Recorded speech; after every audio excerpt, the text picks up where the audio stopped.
Bom, gente, então, boa tarde a todos. Sejam todos muito bem-vindos aos encontros em design contemporâneo. Hoje é uma tarde muito feliz, ó, Fernando Mascaro também aí. Olá, Mascaro, tudo bem? Bem-vindo, bem-vindo. Olha, Olha Nelson, quanta gente boa e importante aqui. Sejam todos muito bem-vindos. É um prazer recebê-los, é uma tarde super especial. Nós estamos falando e trazendo hoje, né, o Bruno Porto e a Adélia Borges. É um imenso prazer recebê-los aqui. E, felizmente, né, nesse período de pandemia, pelo menos nós temos uma forma de nos encontrar, né, mesmo estando à distância. O Bruno está em Haia, na Holanda, e eu estou em São Paulo, outras pessoas estão em Bauru, outros estão em Minas Gerais, Rio de Janeiro. A gente tem aqui uma participação muito plural. O público, então, ele é formado por alunos de graduação em design, alunos de pós-graduação e também por profissionais da área. A gente sempre tem uma proporção aí de 30 profissionais participando das diversas áreas, arquitetura, design, artes, comunicação, administração e assim vai. E isso é muito legal também a gente poder, né, dentro de uma universidade pública, oferecer às pessoas de forma gratuita essa possibilidade de acompanhar essas discussões e essas expertises, né, das pessoas que a gente traz aqui. Bom, então, Bruno, seja muito bem-vindo. Eu vou ler para vocês o mini bio do Bruno, que é muito grande, mas eu vou ler rapidinho, tá bom? rapidinho, o Bruno é um cara legal, é só assim, tá ótimo. Além de ser um cara legal, simpático e tal, ele é designer gráfico, professor e consultor há mais de 2 décadas na área. Atualmente, ele é doutorando na School of Humanities and Digital Sciences da Tilburg University, na Holanda, onde ele pesquisa aspectos da comunicação visual nas histórias em quadrinhos. Curador da 12ª e 10ª Bienais Brasileiras de Design Gráfico, em Brasília 2017, em São Paulo 2013, e de uma dúzia de outras exposições de artes visuais, montadas em diversas cidades da Alemanha, Brasil, China, Colômbia, Reino Unido, Uruguai, Venezuela e Vietnã. Seu trabalho foi publicado em mais de 50 revistas e livros internacionais, exibido nas Américas, na Ásia, na África, na Europa. É mestre em comunicação pela Universidade de Brasília, UNB, pós-graduado em gestão empresarial pela Universidade Cândido Mendes, do Rio de Janeiro, bacharel em desenho industrial pela Faculdade da Cidade, também no Rio de Janeiro. Entre 2012 e 2017, coordenou o curso de design gráfico do Centro Universitário IESB, em Brasília, e lecionou anteriormente no Heifels Design Institute, em Xangai, China, entre 2006 e 2010, e no Centro Universitário da Cidade, no Rio de Janeiro, entre 96 e 2006. Participa constantemente de júris de design, em premiações internacionais, como o IFE Design Awards, o Adobe Design Achievement Awards e os prêmios CLEP de desenho industrial, desenho gráfico, branding e communication, e em concursos nacionais de projetos realizados no Brasil. É autor, coautor e organizador de livros sobre design e comunicação, além de ter contribuído com várias publicações no Brasil e na China. Integrou diretorias e conselhos das mais diversas organizações latino-americanas e brasileiras de design, foi nomeado embaixador do desenho latino pelo Comitê de Desenho Latino em 2015 na Argentina e homenageado no Brasil Design Award 2017 pela contribuição que seu trabalho proporciona ao design brasileiro, atuando como referência e porta-voz do setor. Sem dúvida, o Bruno Porto é um daqueles designers que leva o design brasileiro para vários cantos do mundo, ajuda a promover, a valorizar e a divulgar. Então, uma super alegria ter ele aqui. O título da palestra dele é Logotipos de Super-Heróis, e vai discutir com isso as identidades, a questão da identidade que se manifestam visualmente no gênero transmídia. Então é isso, Bruno, seja super bem-vindo, imenso prazer em recebê-lo. Olha, nós temos aqui várias pessoas também aqui, pessoas que estão participando, que são do México também, a professora Wendy Ponce, de Oaxaca, ela é arquiteta e pesquisadora também em design, enfim, temos aqui muitas pessoas querendo te ver e te ouvir. Então, a palavra é sua. Muito obrigada mesmo. Que ótimo, Mônica. Obrigado a você pelo convite, pela honra de dividir essa tarde com a Adélia.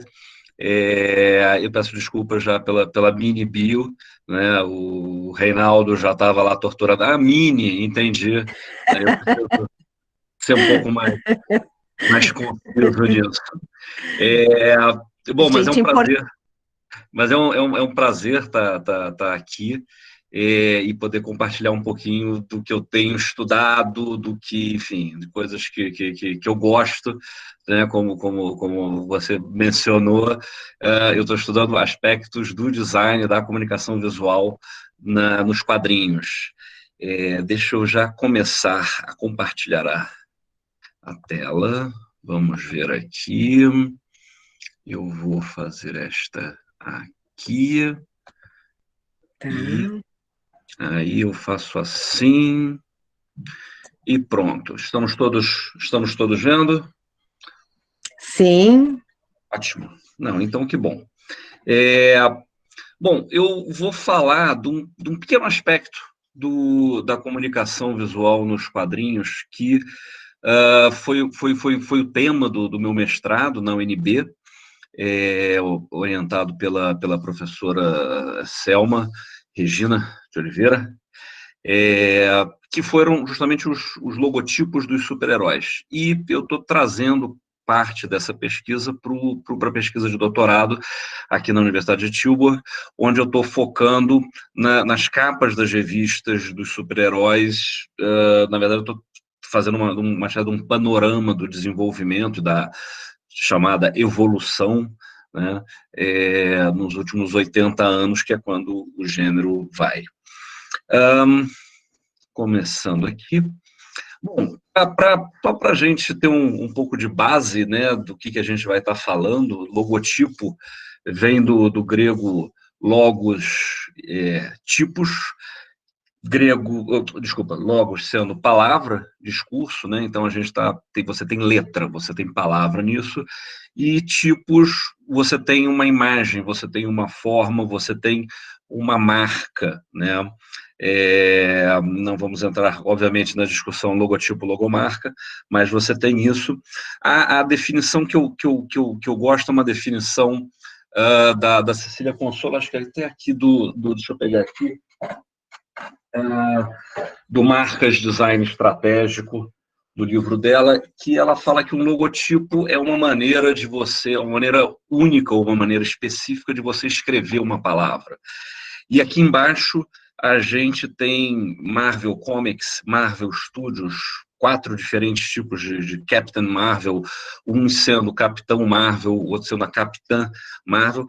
E se a gente for pensar, quer dizer, são maneiras diferentes de você escrever a mesma palavra, e elas têm significados diferentes. Elas buscam representar uma editora de quadrinhos, um estúdio de cinema, um personagem alienígena, uma personagem terráquea que ganhou poderes alienígenas, enfim, a gente não precisa entrar na parte totalmente nerd agora, mas basicamente o logotipo ele ajuda porque ele representa visualmente, ele enuncia o nome, né, seja da empresa, do produto, do serviço, ou aqui no nosso caso, de uma revista, né, no caso a gente tem aqui a Action Comics número 1, lançada no início de 1938, e de um produto, e esse produto é um personagem, é o Super-Homem.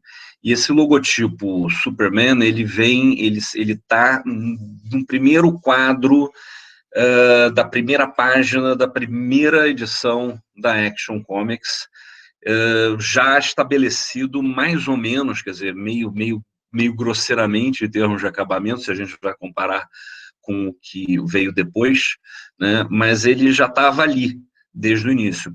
E ele está nesse primeiro quadro, assim, à esquerda, em cima, porque era isso que era um pouco a tradição do nome das tiras quando elas eram publicadas nos suplementos dominicais, né? A gente está na década de 30, e até meados da década de 30, você tinha principalmente as tiras de quadrinhos, primeiro nesse formato de tira, e presentes nos jornais, né?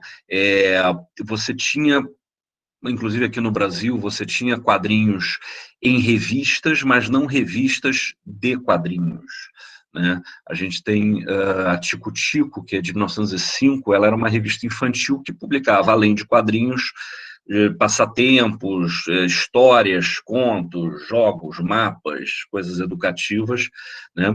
E você tem os quadrinhos, eles inicialmente nas páginas do jornal, assim, separadamente, você não tinha necessariamente uma seção de quadrinhos, depois isso vai agrupando e você passa a ter o suplemento dos quadrinhos, tá? E alguns desses suplementos, aí já nos anos 30 mesmo, eles já eram vendidos separadamente, né? Porque no mundo todo descobriu-se que era uma maneira que às vezes as pessoas compravam o jornal, jogavam o jornal fora e ficavam com o suplemento. Então, essa maneira de apresentar o logotipo, ele fica nesse canto esquerdo, e aí você começa a ver que tem um design específico para contar, seja o nome da tira ou o nome do personagem, às vezes era a mesma coisa. No início, meados dos anos 30, você tem na verdade, você tinha antes, ainda nos anos 20, compilações das tiras de quadrinhos em publicações, em livros ou em pequenos peças promocionais que eram dados como brindes dos produtos, né? E pensou-se uma vez, quem é acreditado a isso é o Max Gaines, que era um vendedor e um cara que trabalhava com gráfica, e ele pega o suplemento, o tabloide, né, que era o formato, dobra no meio e entende que aquilo ficava num formatinho menor, que é o que ele chama de comic book, né? E fica mais fácil de você manejar, de você não colecionar, porque era tudo meio jogado fora depois, né? Mas de você carregar do que o tabloide, que amassava, que rasgava, tanto que as primeiras revistas em quadrinhos, a capa era feita no mesmo papel jornal do miolo, né? Depois você passa a ter uma outra coisa. E as primeiras revistas que começaram a ser vendidas nas bancas, elas eram revistas, elas eram de quadrinhos que ou não tinham sido aprovados para os jornais, ou eram republicações, né? E aí de repente, isso vira uma coisa barata, era uma coisa que vendia, você comprava por 10 centavos, comprava, lia, né? E você tem essa febre de assuntos, né? Aqui a gente tem dois jornaleiros, né, ou duas bancas da época, e a gente vê que uma banca dessas, ela tinha uma banca pequena, tinha de 5 a 10 mil publicações, né? E você vê a importância que é, digamos, do logotipo para identificar o nome da publicação, né? Independente do formato, aqui a gente já está entrando em bancas normais. E aí você tem, né, duas formas de arrumar a revista. Você tem arrumando lado a lado, né, na qual você tapa a parte de cima da revista e você vê só o canto esquerdo, e você tem, enfim, uma revista na frente da outra. E aí, hoje em dia não, hoje em dia as revistas, elas têm as próprias comic shops, e hoje em dia você tem as próprias, digamos, comic shops online, né? Então, hoje você vê a capa inteira. Então, é uma das coisas que eu tô pesquisando, essa necessidade do logotipo em cima da parte superior da capa, diante do que a gente, né, você não tem mais o em cima, você não tem mais o ponto de venda queria reger isso, né? Mas, enfim, já estou me adiantando um pouquinho. E aí, no meio desse contexto, surgem as revistas em quadrinhos, né? E as primeiras revistas em quadrinhos, elas eram antologias, tá? Elas eram publicadas pelas mesmas, em sua grande maioria, pelas mesmas editoras que publicavam as pulps, né? As pulp magazines. As pulp magazines eram revistas de contos, de literatura barata. Tarzan surge nela, Doc Savage, ficção científica, né? E elas eram temáticas. Você tinha revistas de pulps de ficção científica, de aventura, de histórias de detetive, de histórias de horror, né? E quando você passa a ter as revistas em quadrinhos, você vê que elas são uma versão quase mais pobre da ilustração, até porque a ilustração dos quadrinhos ela tem que refletir o que você vê dentro, enquanto que nas pulps você pode ter essa coisa, esse realismo de Norman Rockwell, de Benício, porque na verdade era uma maneira de você trazer mais para perto, né, da realidade do leitor essas coisas, desses insetos gigantes ou dessas feras, dessas terras exóticas, né? E aí, no meio dessa história toda, você tem, em 1938, o surgimento do Super-Homem, né? E o Super-Homem, ele surge criado por dois jovens, Jerry Siegel e Joe Shuster, de Cleveland, num que é uma espécie de diálogo com todas as formas de cultura pop da época, né?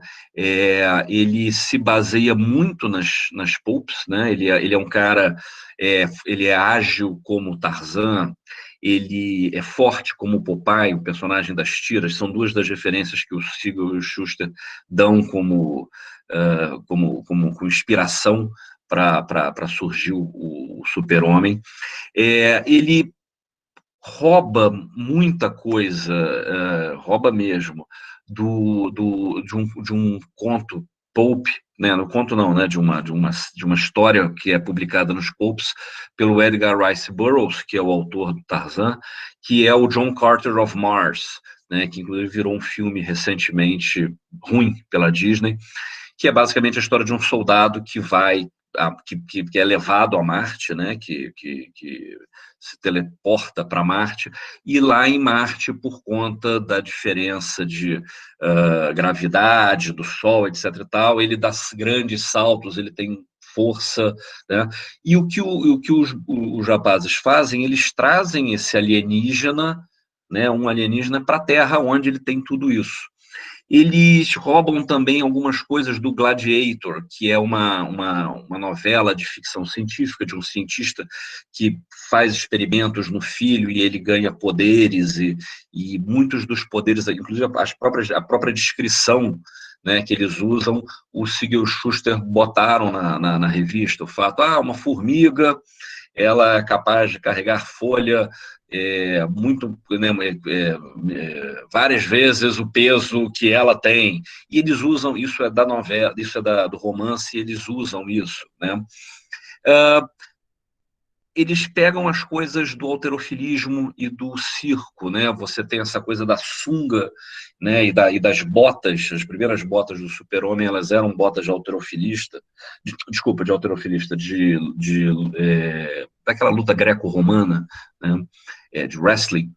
E a própria coisa da sunga por cima da calça, né, que fica marcante no gênero do super-herói, isso vem do circo, era uma coisa que o homem forte do circo tinha, e os homens fortes do circo eram homens saudáveis e tal.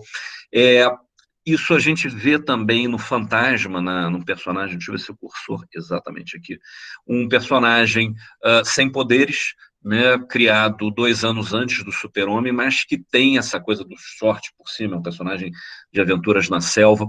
Ele tem uma identidade visual, desculpa, uma identidade secreta, como o Zorro, né? O Zorro é o pacato fidalgo Dom Diego de la Vega, e o Super-Homem é o pacato repórter Clark Kent, enfim, tem isso.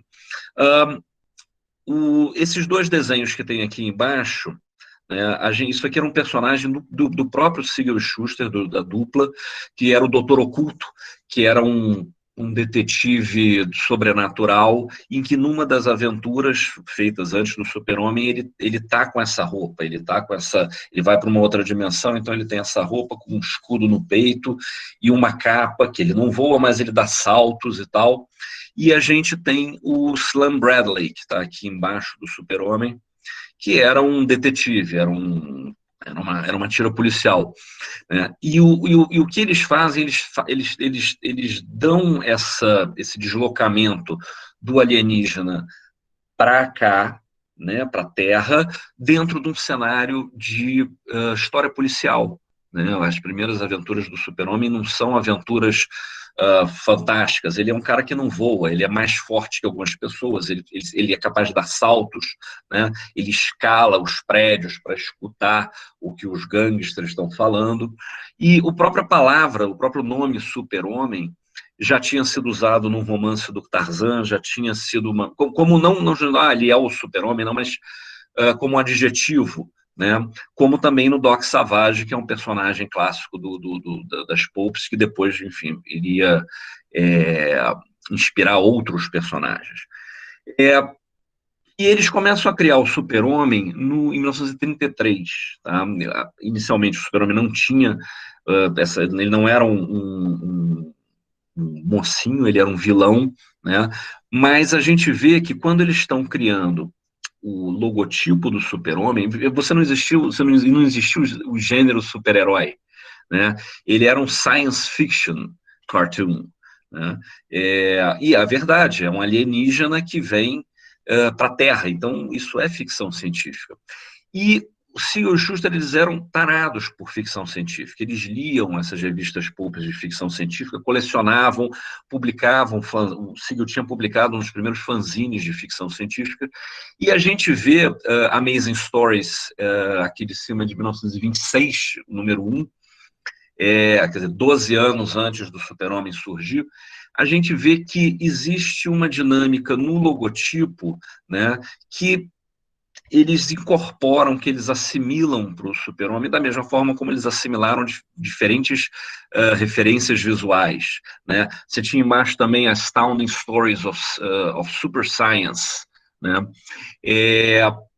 E dentro dessa coisa você tem duas justificativas, né, para esse tipo de letreiramento, né, de diagramação do título.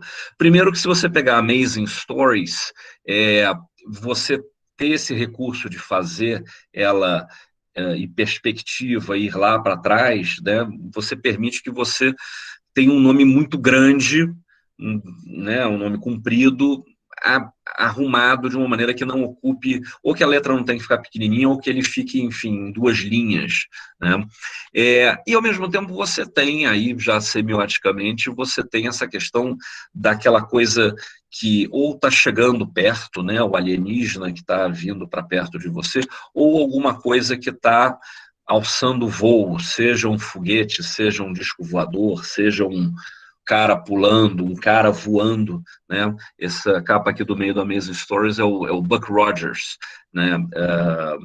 Na verdade, é o conto que, enfim, viraria o Buck Rogers, o personagem de ficção científica, que depois inspirou ou foi copiado pelo Flash Gordon, e assim vamos.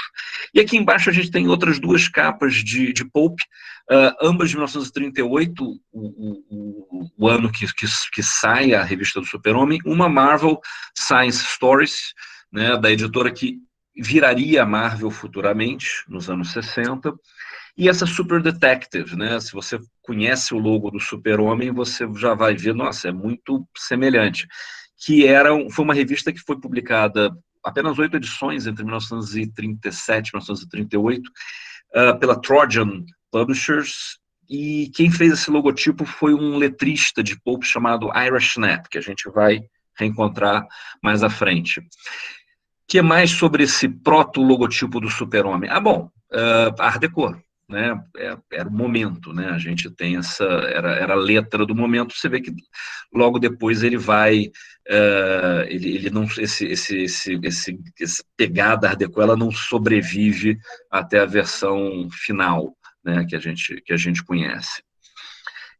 Quando a gente está falando de identidade de super-heróis, ou em especial do Super-Homem, a primeira coisa que vem na nossa cabeça hoje é o escudo com um S no peito. O que acontece é que, quando o personagem surge, em 1938, e os primeiros 10 anos dele, né, a gente pode ver aqui por esse gráfico, o escudo mudou muito. Não havia uma uniformidade, não havia uma homogeneidade. Essas cenas que eu estou colocando, que eu coloquei aqui em cima, elas são das primeiras 3 edições da revista Super-Homem, na verdade da Action Comics, né? E o logo ele mudava o formato, o desenho, a cor, às vezes, dependendo da qualidade, ele nem saía impresso. E quando o personagem faz sucesso, estoura, né, novamente, a vantagem do logotipo sobre o símbolo é que o logotipo ensina a enunciar o nome do personagem. Ele não é o S, ele é o Superman. E aí a gente pode ver que, por exemplo, nesse material promocional, né, que tem aqui à esquerda, o logotipo ele substitui o escudo no peito, né, de um programa de rádio, ou ele é apresentado nos cereais Kellogg's e nas outras coisas, até com mais... olha a campanha que eu falei que ia tocar. Ele é apresentado com mais destaque que o próprio S no peito, né? E a gente vai ver que depois esse logotipo é o que é assimilado para... Ih, rapaz, espera só um instantinho. Só um minutinho. Tá bom. Gente, aproveitando esse minutinho, as perguntas o Bruno pede para fazer no final. E aí, quem quiser abrir a câmera e perguntar, fiquem à vontade, ou se não, mandem as perguntas pelo chat, tá bom? Eu leio para ele. Obrigado e desculpem, foi exatamente o que a Imagina. gente tinha combinado. Ia tocar uma Deu campainha. certinho. Bom, e a gente vê que depois o logotipo ele serve para dar consistência, né? Embora a gente vai ver que ele não é o mesmo desenho, ele não é exatamente o mesmo design, mas ele fica presente em todas as interações, todas as aparições do personagem em outras mídias, né? Isso aqui é a capa da primeira revista Superman.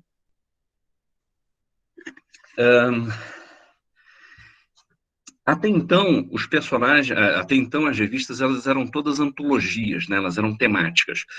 O Super-Homem foi o primeiro personagem, em 1939, assim, um ano depois de surgir, a ganhar sua própria revista. Porque as pessoas iam para o jornaleiro, para as bancas, e pediam que era aquela revista do Super-Homem, que era Action Comics, enfim, quer dizer, não tinha essa... ela passava a virar a revista do Super-Homem. E os caras falaram, vamos fazer uma revista Super-Homem. E é interessante, aqui à esquerda a gente tem a primeira vez que o logotipo aparece, no primeiro quadrinho da Action Comics. Embaixo você tem como ele aparece na primeira tira de jornal, que estreou pouco antes do lançamento da revista, e embaixo como ela sai no primeiro quadrinho da revista Superman. E você tem o logo Super-Homem, da número 1, número 2, o número 3 era igual ao número 2, número 4, número 5. E claramente a gente percebe que, embora continue sendo o mesmo logotipo, ele é reconhecido como o mesmo logotipo, mas cada vez que tinha uma capa nova, o Joe Shuster, em vez de usar uma fotocópia, ele redesenhava isso. né? E aí a gente pode ver que o U é torto, o M é maior, as hastes do M, cadê meu cursor? São muito maiores, quer dizer, tem um desequilíbrio nas coisas todas, né? As cores, como a gente vai ver, logotipos de revista em quadrinho, você varia muito, porque, na verdade, eles têm que, como diz um amigo meu do Mato Grosso, tem que ornar com o resto da capa, né? E a gente achava, quer dizer, achava-se, né, que você ia passar a ter uma certa unidade disso, né, e as revistas de 1938, né, as aparições dele não dão essa unidade, a revista em 1939 não dá, até o número 6 da revista, na qual eles chamam o Irish Snap, que é aquele letrista das Pulps, que fez o Super Detective, e ele pega os logos todos que o Shuster tinha desenhado e cria um logo, né? Ele dá uma organizada no logo, e esse vira o logo oficial do Super-Homem. E ele é utilizado, então, de 1940 até 1983. Né? A gente está vendo aqui essa capa que tem o Super-Homem dando um soco rosa sobre um rio verde, é a última capa de julho de 1983 em que esse logo é utilizado, e já em agosto aparece um outro logotipo. Agora, aparece um outro logotipo para mim, que estou enxergando isso, né? Mas e nós que somos designers, a gente, olha, a base do U foi arredondada. Olha, o ângulo do S está, né, mais acertado, né, está mais paralelo, né, às hastes verticais das letras.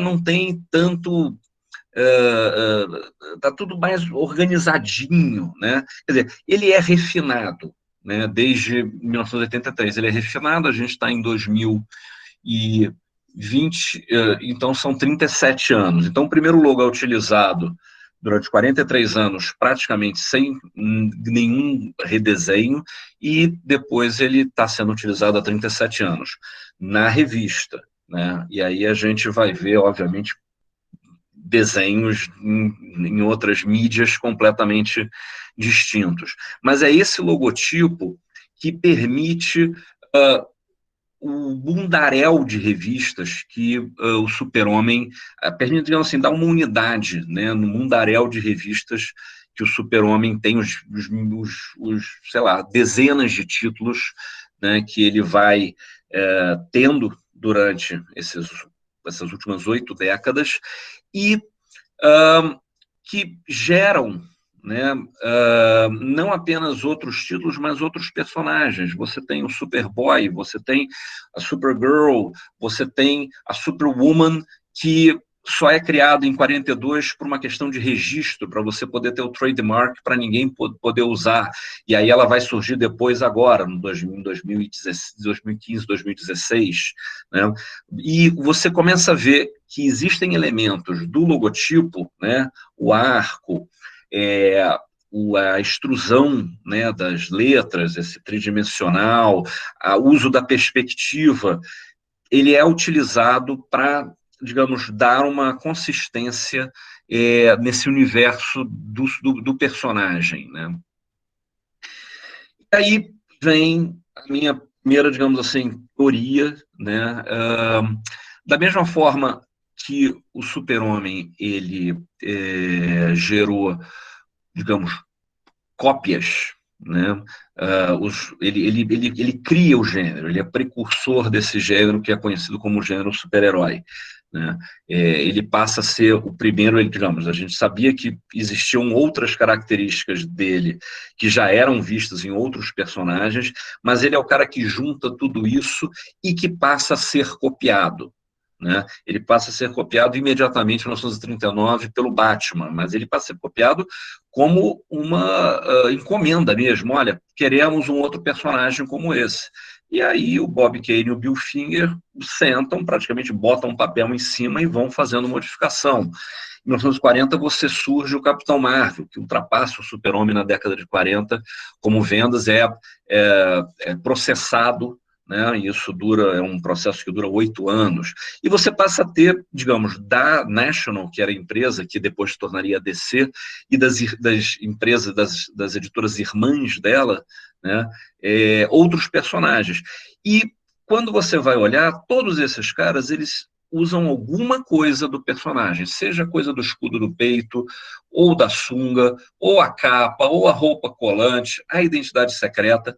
Então, da maneira como eu estou arrumando, né, essa pesquisa, da mesma forma que essa cópia e repetição das características visuais do super-homem estabeleceram esse gênero dos super-heróis, a mesma coisa aconteceu com os logotipos, né? Ele tem 3 características, o logotipo do super-homem. Ele tem a perspectiva, né, essa perspectiva de um ponto de fuga lá para trás, que é a ideia do voo, do salto.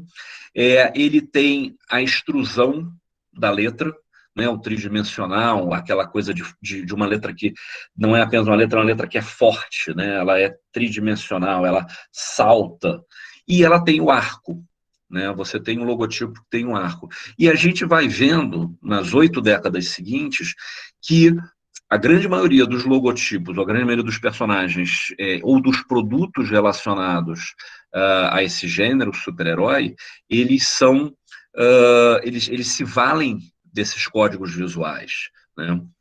E a gente começa imediatamente com o Batman, né? A gente tem aqui o Batman, a primeira aparição do Batman, você já vê que o nome está numa diagonal, ele já tem uma extrusão, né? Você depois vai ver que o logo dele vai ganhando uma perspectiva 4 ou 5 números depois da Detective Comics, que é a revista onde ele surge. O logotipo dele praticamente é uma versão do logotipo do Super-Homem, né? Você tem ele no mais profundo. Ele, obviamente, tem menos letras, né, do que o logotipo do Super-Homem, mas ele perde o hífen de Batman, ele perde o D, ele vira uma versão Superman, né, do que o personagem originalmente era. A gente vê outros personagens, e não apenas da editora, né, da National. Você vê o Tocha Humana, você vê o Namor, você vê o Capitão América. A gente aqui tem uma imagem da Mulher Maravilha que não é uma imagem, né, que a gente tem vendo o arco, a perspectiva, o tridimensional, mas não é uma capa, isso é um material promocional anunciando a personagem, né? A gente vai ver umas capas dela mais à frente que também fazem uso disso a partir de um determinado momento. Mas mesmo quando não é a capa do personagem, né, o nome dele, até porque a gente tem que ver que a maior parte desses personagens eles não tinham sua própria revista, eles estavam dentro de revistas genéricas. E essas revistas genéricas também faziam uso disso. Principalmente se o título fosse um título genérico. Se você tivesse Wonder Comics, Master Comics, Exciting Comics, né? Não é nada super, né? Não é nada ligado necessariamente ao gênero, né? Captain Battle, a gente está falando da Segunda Guerra Mundial, né? E aí você vê que esses códigos são assimilados de alguma forma, quase que virando, assim, você pode ter uniforme, mas para ser realmente um super-herói, né, você precisa ter o pacote completo, né? Isso a gente vê durante todos os anos 40. Depois da Segunda Guerra, o gênero ele enfraquece, né? Você parou de ter, digamos, essa coisa quase infantil, essa propaganda toda, né? E ele vai sendo substituído por outros gêneros, inclusive o terror, quadrinhos de western, quadrinhos de romance, quer dizer, há uma decadência do gênero, tanto que muitos desses personagens desaparecem, né? O Super-Homem, Batman, Mulher Maravilha continuam, né? E mesmo assim, com vendas menores do que tinham no início dos anos 40.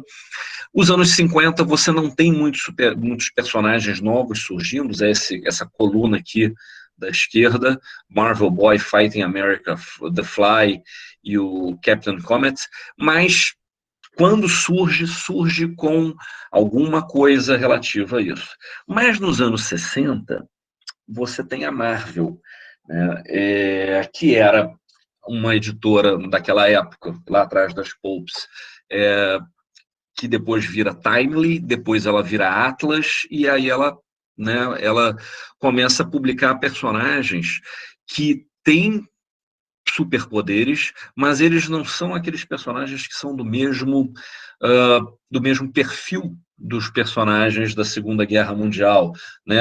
Não é um cara bonitão, playboy, não é uma rainha amazona, não é um alienígena forte, não.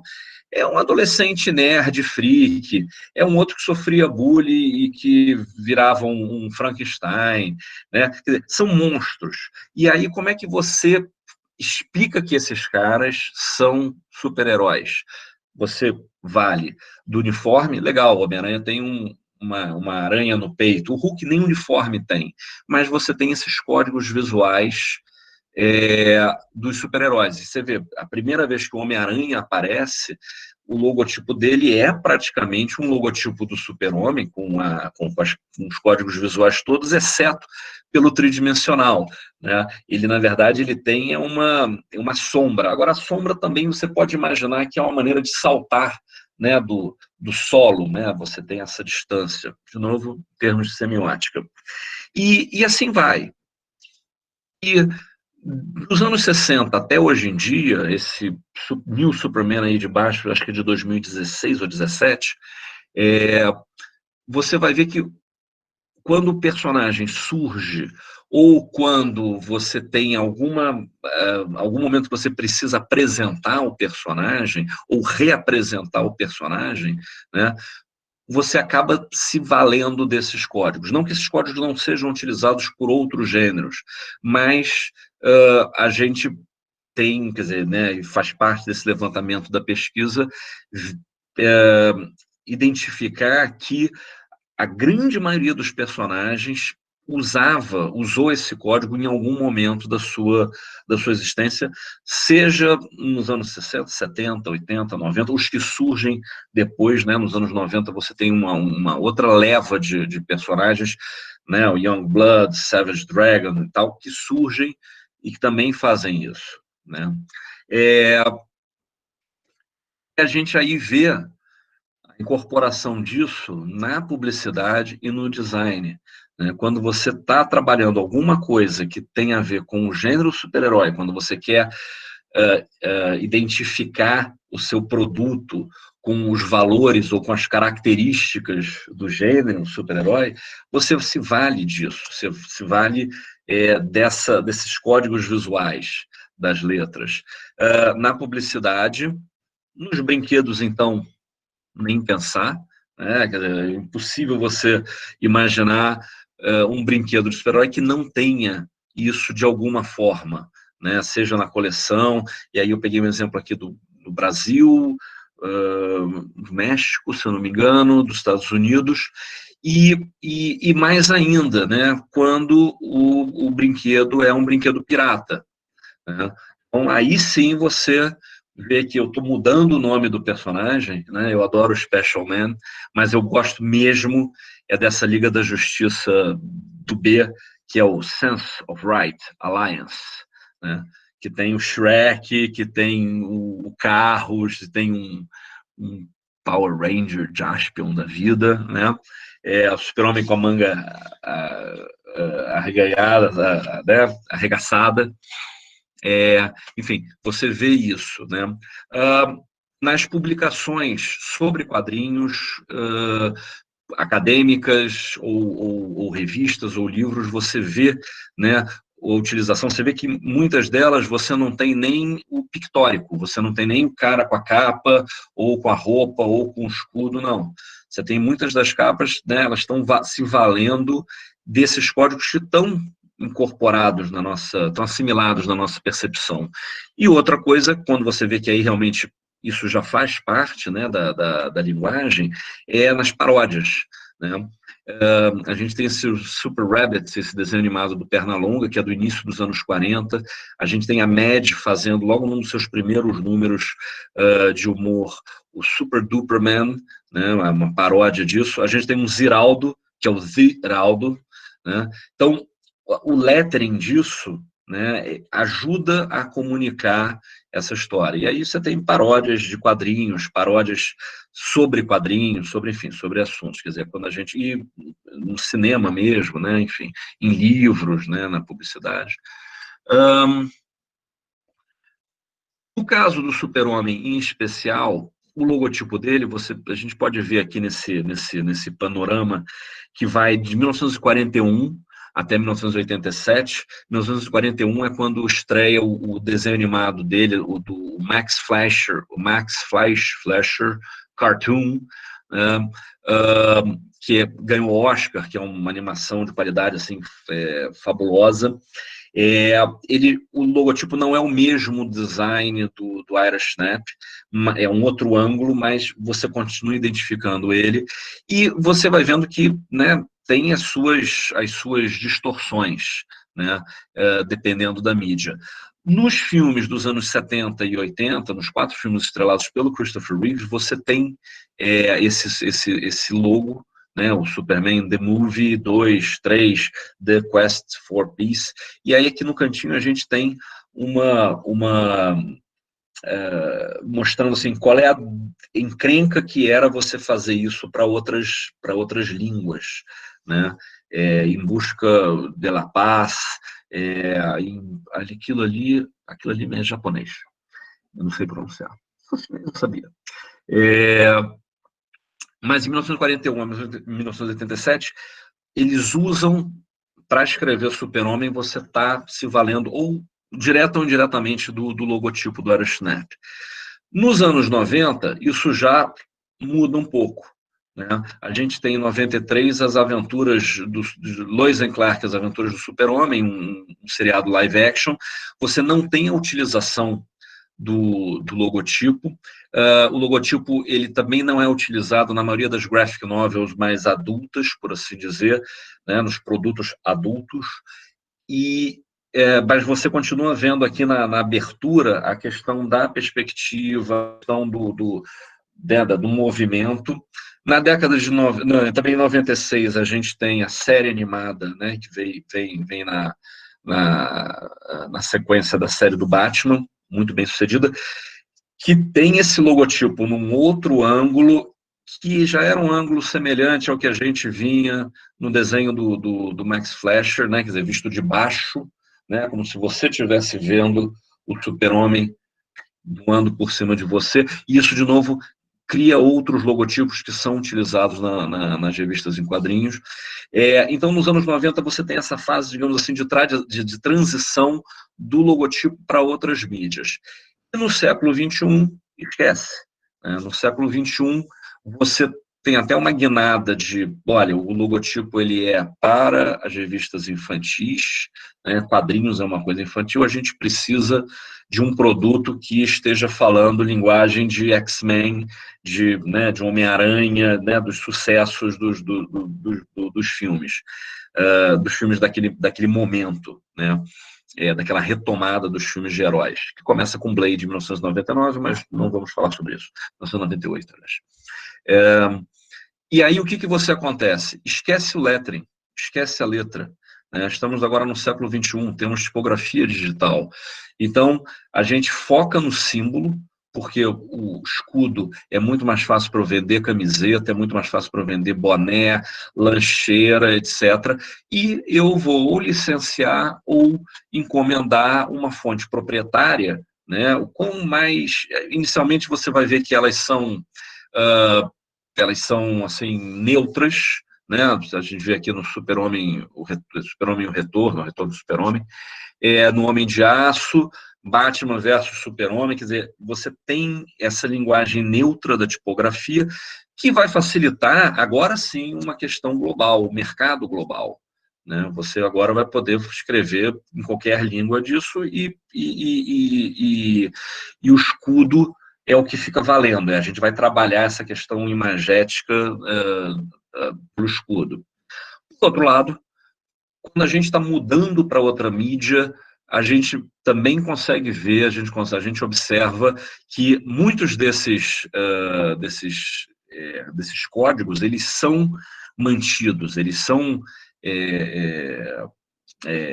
eles são levados, né, para isso, ou modificados. Eu fico encantado com esse do Smallville, que é luz, né, que você tem a extrusão da letra, mas não uma extrusão em bloco, né, uma extrusão de luz nesse sentido. E, ao mesmo tempo, né, nessa minha pesquisa, foi fácil identificar, até porque são personagens, X-Men, Thor, o Doutor Estranho, o Motoqueiro Fantasma, quer dizer, são personagens que não se valem desses códigos, muito pelo contrário, eles se valem de códigos do gênero de horror, né, ou terror, né, como no Brasil se fala mais terror do que horror. E se a gente vai fazer, digamos, uma engenharia reversa nisso, quer dizer, identificar se esses logotipos eles vêm dos logotipos das revistas pulp, também da década de 30, né, a gente dá de cara na porta, porque as revistas, por mais que elas usassem, né, as imagens, o pictórico do gênero, o horror, as letras eram letras, de novo, genéricas, elas podiam servir para qualquer coisa, para uma história de aventura, para uma história de detetive, enfim, né? Isso vem, esse lettering de horror, né, ele vem do cinema, vem de novo, nos anos 30, né, na qual a gente tem, por exemplo, com Frankenstein e com Drácula, né, ambos os filmes de 1931, a gente tem você tornar gráfico algumas das características e do clima e das imagens que você está vendo na tela, né? Então, o cinema, ele tem essa coisa da letra tremida como uma fumaça, ou tremida como uma sombra, quer dizer, tremida, né? Ela não é clara, né? Você vê a representação dos próprios, do pelo do lobisomem, ou da pedra, da pirâmide, da múmia. Você tem letras rasgadas ou quebradas como um galho, ou como a vidraça de uma janela, de uma mansão abandonada. Esse Electrifying do King Kong, né? Você tem uma representação tipográfica do raio, né? Que chega como uma coisa que te dá um choque, e o choque elétrico também é o choque, né, no sentido que você tem. Então você passa a ter essa assimilação desse imagético do cinema tipograficamente, né? E se a gente for olhar nos anos 30, a maior parte dos códigos visuais do terror já estavam ali claros, né? Você tem letras que são irregulares porque os personagens também são irregulares, né? Você tem sujeira, você tem o sangue ou uma gosma, a podridão, né? E isso daí a gente vê que é assimilado em alguns dos personagens dos super-heróis, mas principalmente, né, a coisa do choque elétrico da letra, que é um raio, e do fogo, né? E se a gente for olhar, né, bem historicamente, isso está presente desde o início dos quadrinhos de super-heróis. Lembrando que o Super-Homem surge em 1938. Em 1939, a gente já tinha esses dois personagens que sumiram no tempo, que era o Stardust, que jogava raios pela mão, e aí você tem a letra dele também com raiozinhos, e o Shock Gibson, também outro que era o mestre da eletricidade, ou seja lá como ele era chamado, que era da Speed Comics. Ele não tinha sua própria revista, mas ele era o astro principal da Speed Comics, que, de novo, você já vê que o Speed já tem um etalizado, né, e um raio, e um raiozinho, quer dizer, então você tem essa assimilação na tipografia desses elementos visuais de identidade, porque são os poderes dos personagens, né? Em 1939 a gente tem esses dois casos. Em 1940 a gente tem três personagens que surgem na qual a letra tem uma coisa de fogo, né? O Tocha Humana, o Flama e o Lanterna Verde, né? As letras ou o fundo do logotipo deles, dos letterings, né? Até ele ganharem suas revistas, eram com fogo. O Lanterna Verde original, ele é diferente do Lanterna Verde que a gente tem hoje, né?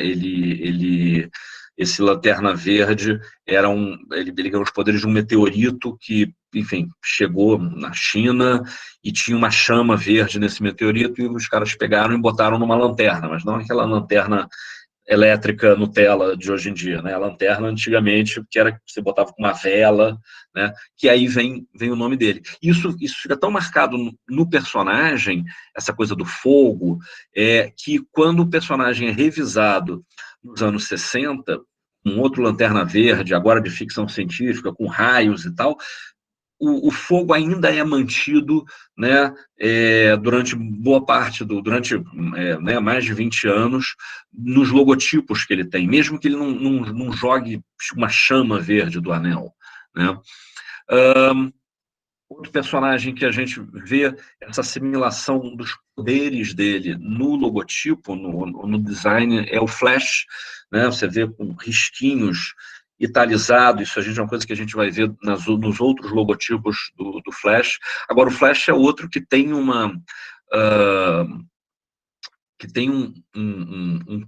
quê, né, de ficção científica, ou tem uma relação com a ficção científica, que é o Flash Gordon, né? 4 anos antes de surgir o Flash dos quadrinhos, você passa a ter os seriados do Flash Gordon, e aí você vê de novo todos esses códigos visuais da ficção científica, né?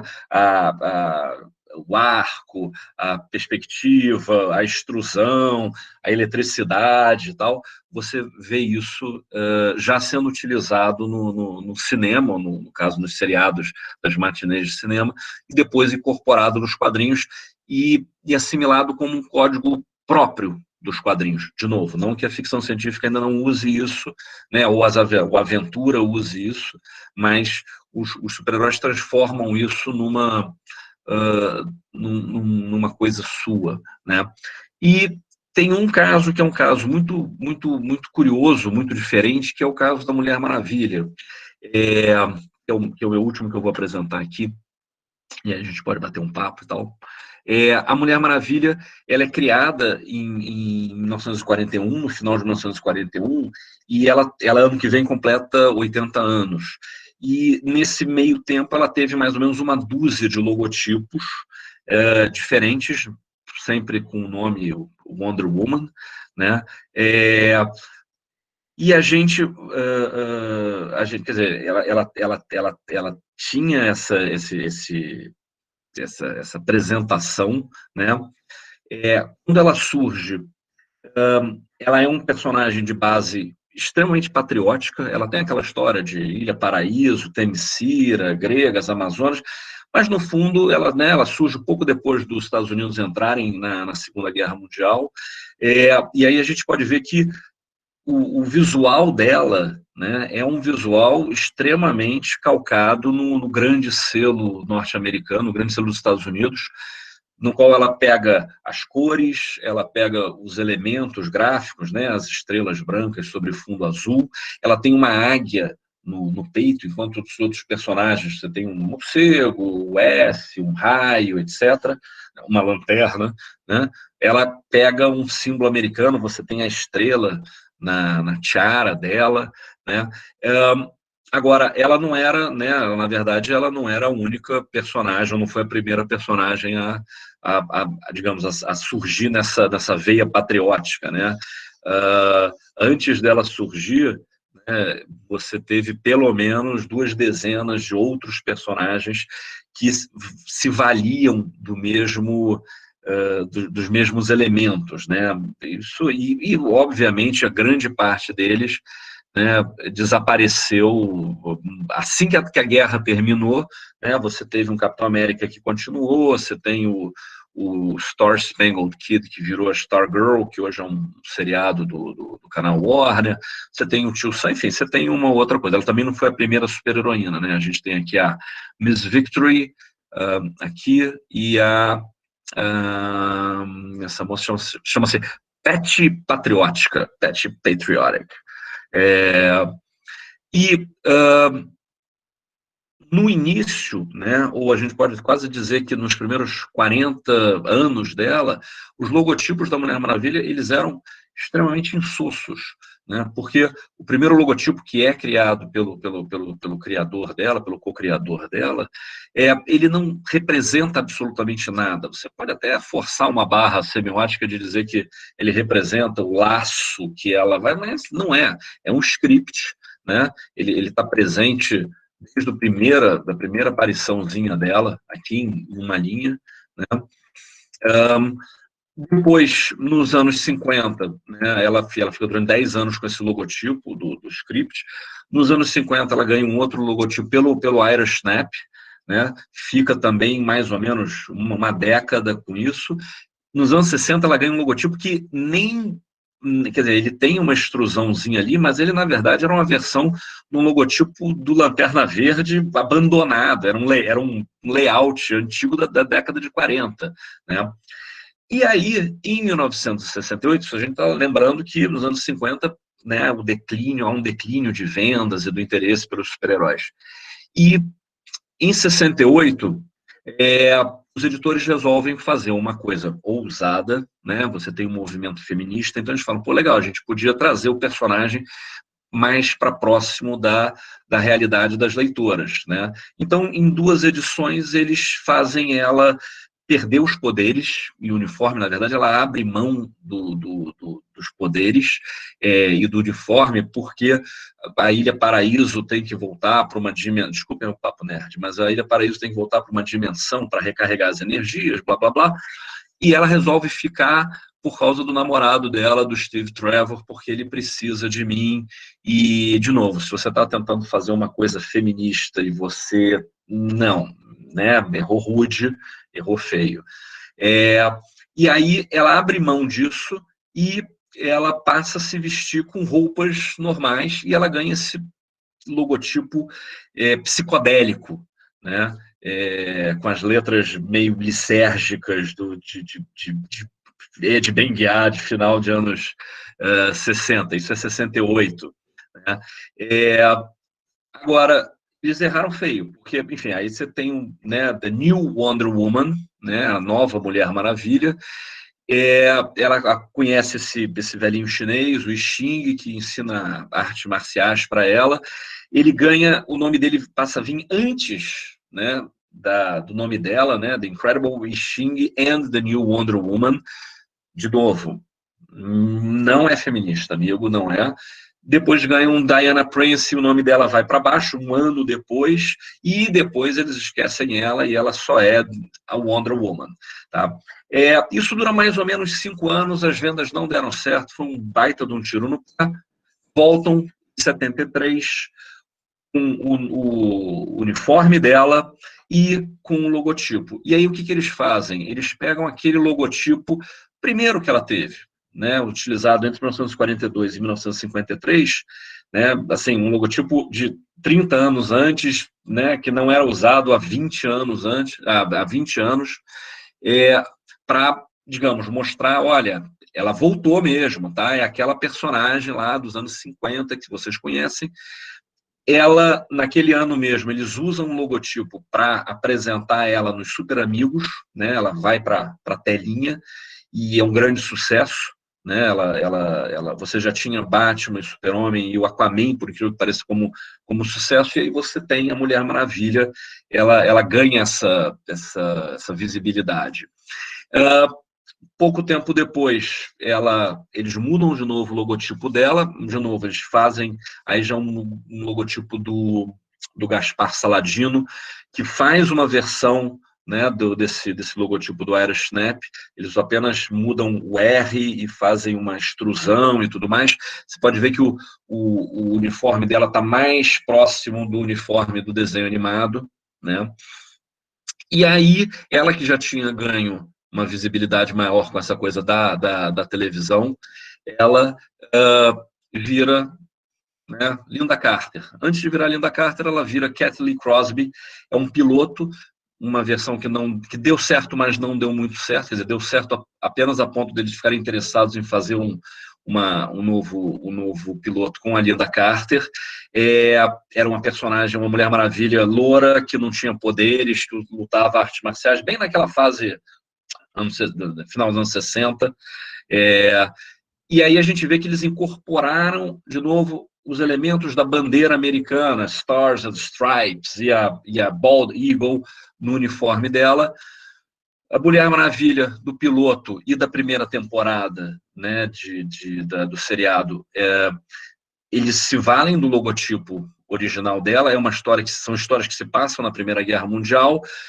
Na segunda temporada e na terceira temporada, eles trazem a história para o presente, e aí ela se vale na segunda temporada do logotipo que estava sendo utilizado em voga, e na terceira temporada volta para de novo essa linguagem americana, né? Essa linguagem da bandeira americana, das estrelas e tudo mais.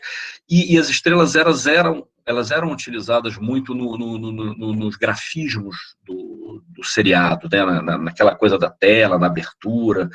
Então ela chega no final dos anos 70, prestes a completar 40 anos, com uma identidade meio insossa, né? Quer dizer, a DC precisava e queria uma maneira de marketear ela melhor do que apenas essa estrela genérica ou essas faixas, né?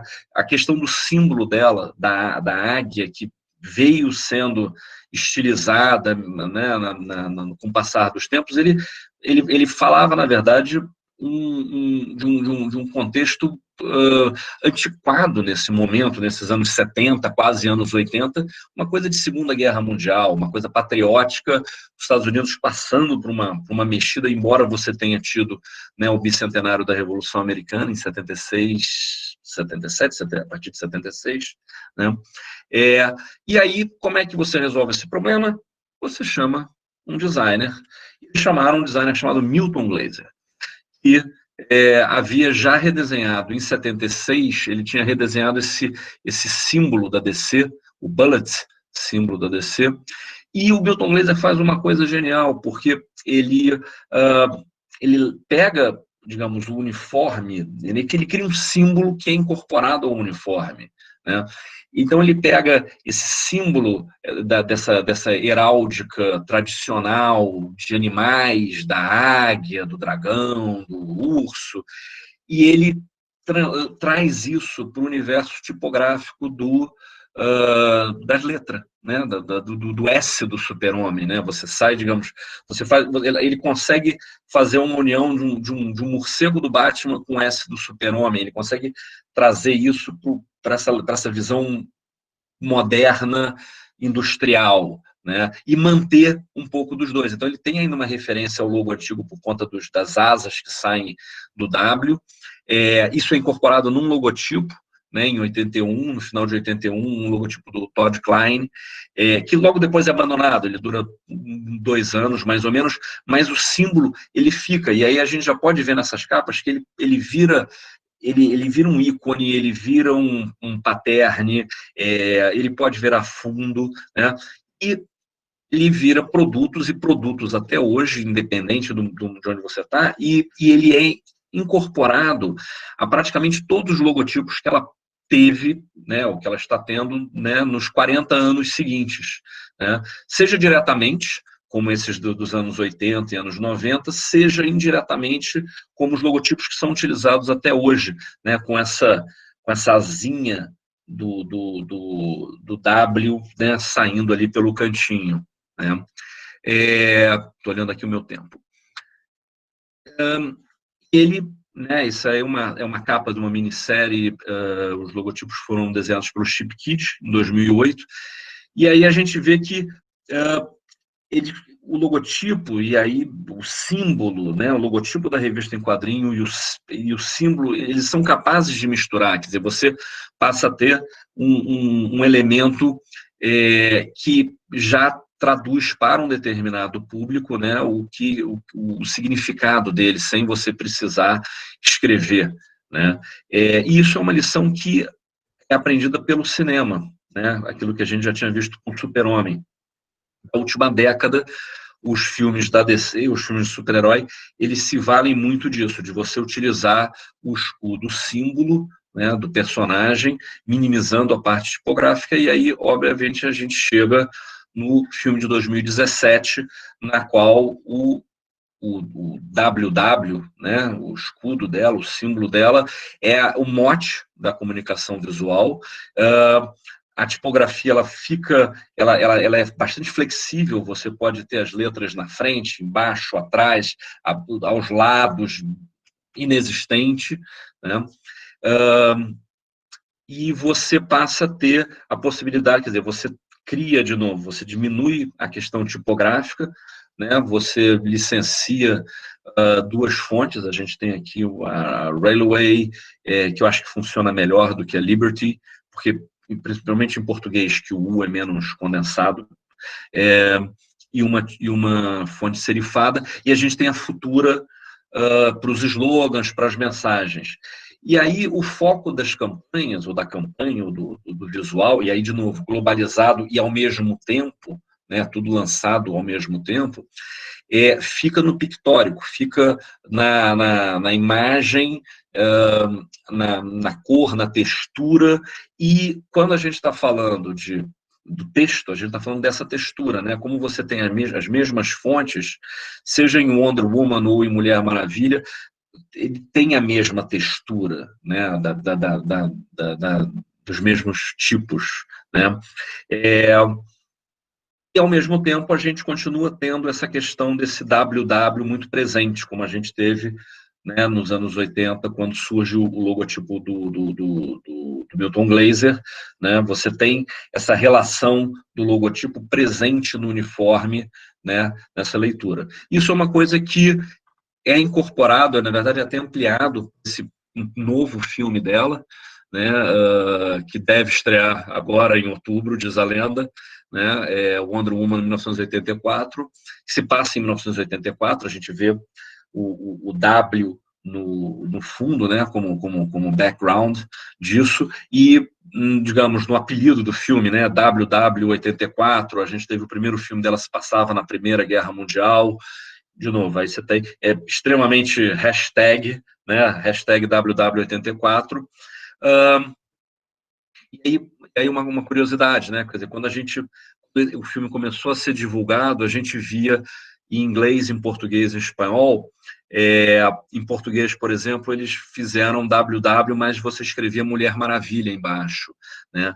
E nos países de língua espanhola era Mujer Maravilha e o MM. Então eles pegaram o W e viraram de cabeça para baixo, que é uma coisa que já se fez muito nos logotipos da personagem quando era publicada no Brasil nos anos 70, 80, de forma mais caótica, e um pouquinho no início dos anos 2000.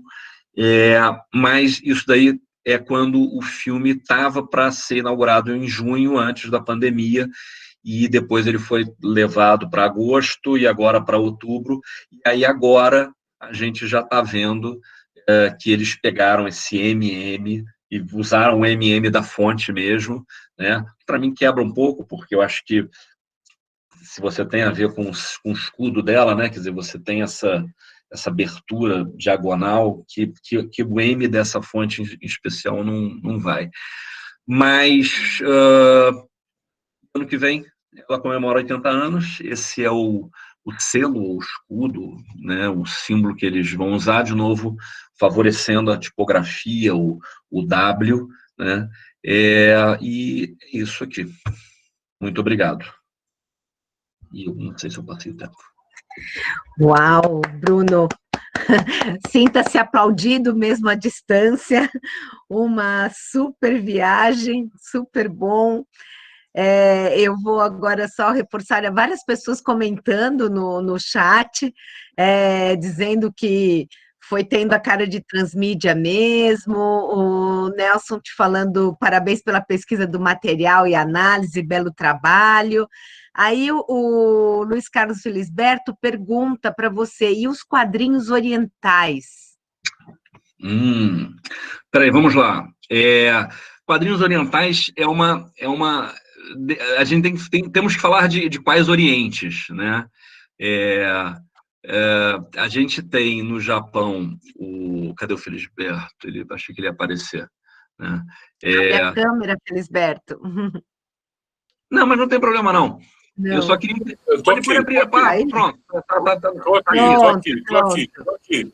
Me conta, Tô aqui. Felisberto, quadrinhos orientais, em que sentido? Bauru, 40 graus.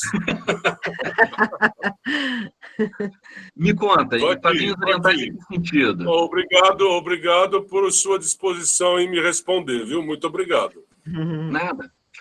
Mas me conta mais, em que sentido os quadrinhos orientais? Eles no sentido do Japão ou do que no Oriente?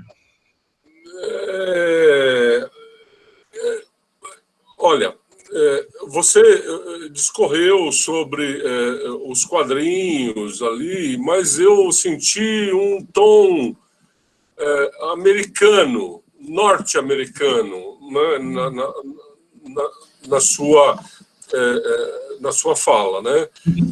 Mas aí eu tenho outros mundos, né? Lá, então aí tem o quadrinho que lá no Japão que tem uma função, né? E aí eu tenho o quadrinho no Brasil que também tem uma função que vamos pegar o Zé Carioca ali, vamos pegar a Turma da Mônica ali, né?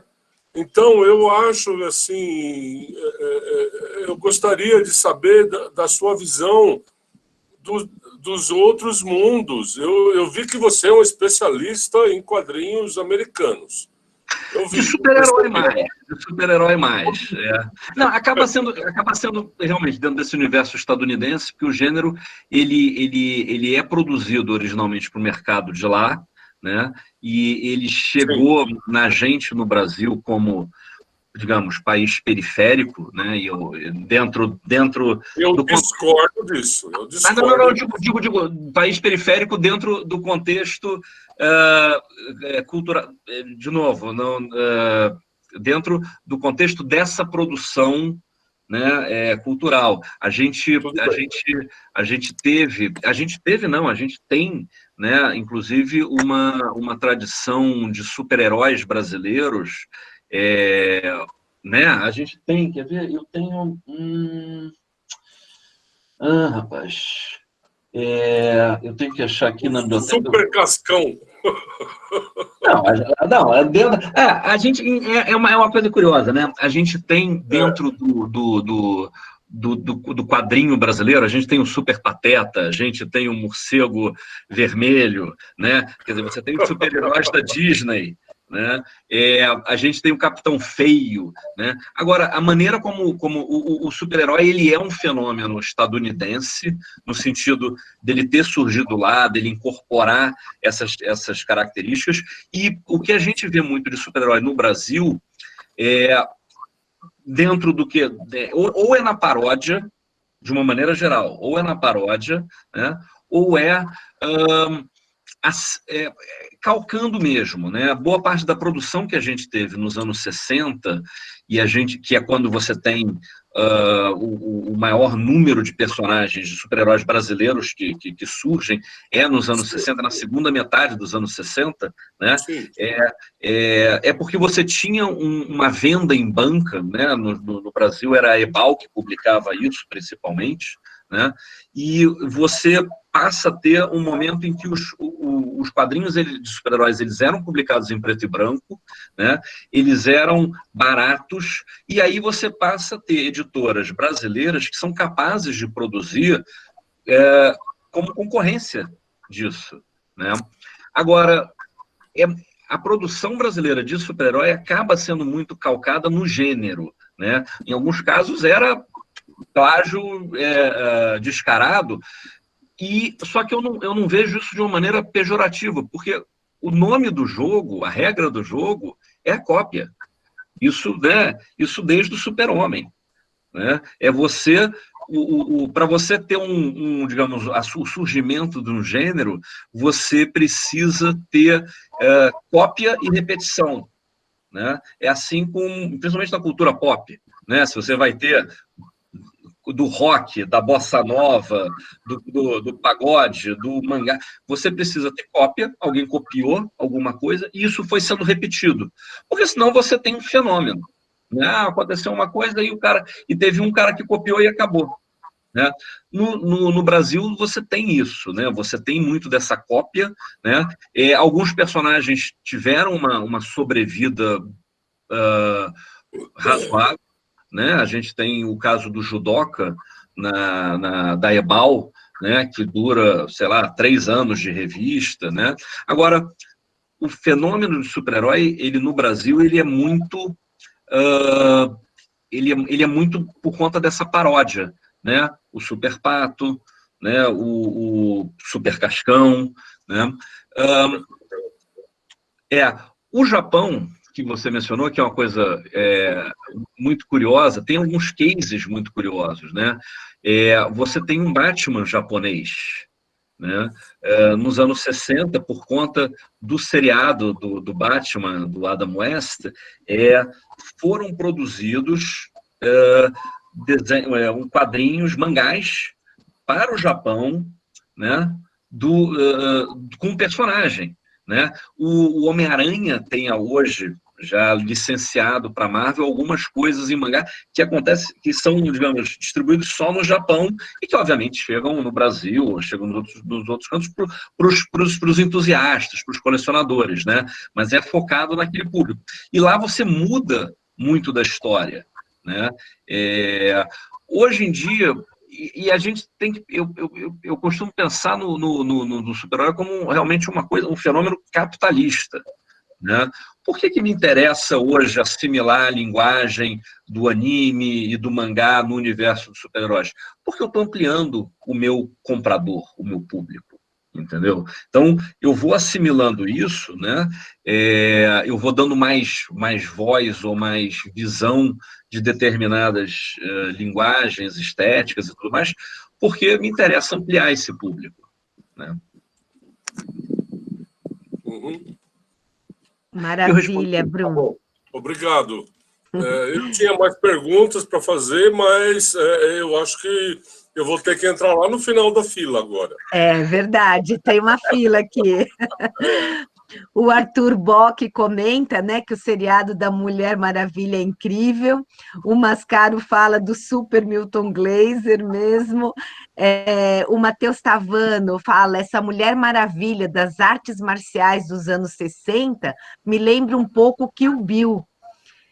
Tem relação, sim, Bruno? Uhum. Olha, ela vem dentro dessa o que você tinha nos final dos anos 60 e anos 70, que é justamente quando se tem essa mudança do personagem, você tem a influência dos filmes de artes marciais no universo pop, você tem os filmes de espionagem, né? Nos anos 60, você passa a ter o James Bond com aquelas traquitanas todas, você passa a ter os seriados, né? Os super-heróis brasileiros, por exemplo, eles eram muito calcados nisso. Muitos não eram nem super-heróis no sentido de ter superpoder, mas eles tinham traquitanas que permitiam a eles voar ou fazer tal coisa e tudo mais. Você teve, aí no Brasil, de novo, voltando um pouquinho para o universo do Felisberto, que a gente estava falando, a coisa do telecat, né, aqueles campeonatos de luta livre, né, com aqueles mascarados. Então, isso daí também influencia essa iconografia do super-herói brasileiro dos anos 60. A questão das artes marciais, eu acho que foi justamente disso, né? Quer dizer, no piloto da Kathleen Crosby, que ele não foi um fracasso, ele foi bem sucedido apenas a ponto de dizer, olha, existe um interesse, mas não vai dar para a gente, mas não isso, as pessoas querem, né, aquela Mulher Maravilha que eles conhecem, com uniforme, com Linda Carter, etc. e tal. Então, Deu certo na revista durante um tempo, né, inicialmente, mas acho que depois foi muito mais enervando do que... Porque era o que você falava, você pegou um personagem que já era conhecido e você tirou tudo dela, você manteve o nome, né? É que nem, pô, sei lá, Coca-Cola Diet, né? Eu não tem gosto de Coca-Cola, então não chama de Coca-Cola Diet, chama de, sei lá, Geraldo, entendeu? Olha, nova bebida, Geraldo, é outro sabor, né? Mas você tenta emprestar essa história de, Mulher Maravilha, é a Diana, né? Então, tem uma coisa dessa coisa dos filmes de Kung Fu, né? Que tem nas artes marciais. Bacana. O Mascaro comenta, né? Escreve, Bruno, que viagem fantástica, cara. E o Túlio Mariante fala, amigo Bruno, vou desenhar um logotipo para você que é o meu super-herói. A Cássia está dando os parabéns, Pet Stein também muito bom, Arthur aplaudindo, Matheus Tavano muito bom, Mariana incrível, Wellington Alpino excelente, Ana Caneco, nossa, muito bom, Bruno Peçanha, que legal saber sobre a história toda, parabéns. A Isabela Lulli fala, muito boa palestra, adorei, parabéns. A Júlia Goya também, palestra maravilhosa, estudo super interessante, parabéns. A Juliana Colucci fala, muito boa palestra, Bruno. Consegui perceber que na área dos livros, trago o exemplo da editora Aleph, que está relançando vários livros em edições retrô, essa estética voltou a ser utilizada tanto nos títulos como na arte. Quer comentar alguma coisa, Bruno? Quero. Qual estética em especial? A Juliana está falando, uma estética... Juliana, você está aí? Pode completar? Pode abrir a câmera? Juliana... própria marca. Juliana Colucci. Oi, pessoal. Oi, Juliana. Aqui, vocês estão conseguindo me ouvir bem? Com um pouquinho de ruído, mas estamos ouvindo. Fala, Ju, peraí, deixa eu ver. A Juliana linkou um link aqui. Deixa eu ver o que tem. Sim. Legal. Ótimo. São as capas do Pedro Inui, não é? Do Pedro Inui, essas capas? Não sei. Podem ser. Sim, tem uma linguagem muito pop, né? Elas, assim, hoje os quadrinhos eles são de uma diversidade gráfica. Butcher Billy, exatamente. Pedro Inui também tem as coisas legais para Aleph. Não, são do Butcher Billy. O Butcher Billy é um cara, tem um trabalho fantástico, que ele incorpora o vernacular dos quadrinhos, das capas dos quadrinhos, né? Aqui, no caso, ele está fazendo aquela coisa do retratinho que ele faz mesmo, mas ele tem uma série de capas brilhantes, de capas, não de capas, mas de cartazes, enfim, de imagens, na qual ele coloca um Fred Mercury dentro de uma capa do Watchmen com o logotipo do Flash Gordon. Quer dizer, ele bebe desse vernacular das capas das revistas, né? É um trabalho muito bom. Isso até mesmo, assim, isso mostra como isso está incorporado dentro do nosso universo, da nossa percepção de pop. E aí, no caso, a Aleph, que tem capas e projetos maravilhosos, fez uma excelente escolha. Eles têm umas capas que falam diretamente com esse público, né? Inclusive pegando textos que não são pensados para esse público, né? A gente tem a Laranja Mecânica, uma edição da Laranja Mecânica, do Planeta dos Macacos, do original francês, que é muito diferente do filme, e apresentando, usando essa estética para uma geração, enfim, para um público-alvo que vai assimilar isso, né? Que vai incorporar isso. Gosto muito, Ju. Que bacana. A Lúcia Carr dá os parabéns a você pela excelente pesquisa. O Pedro Nalon comenta, sou suspeito para falar, mas amei saber sobre as análises da Mulher Maravilha. O Cleiton Hipólito Alves diz, uma pesquisa linda, hein? Aposto que muito fanboy das HQs não conhece estas infos com tanta profundidade. Parabéns. Felipe Guimarães, parabéns pela pesquisa, Bruno. O Matheus Tavano. Bruno, você já percebeu que o nome Batman praticamente nunca foi traduzido para o português, com vários outros nomes de super-herói? Batman acabou virando uma palavra brasileira? Então, mais ou menos.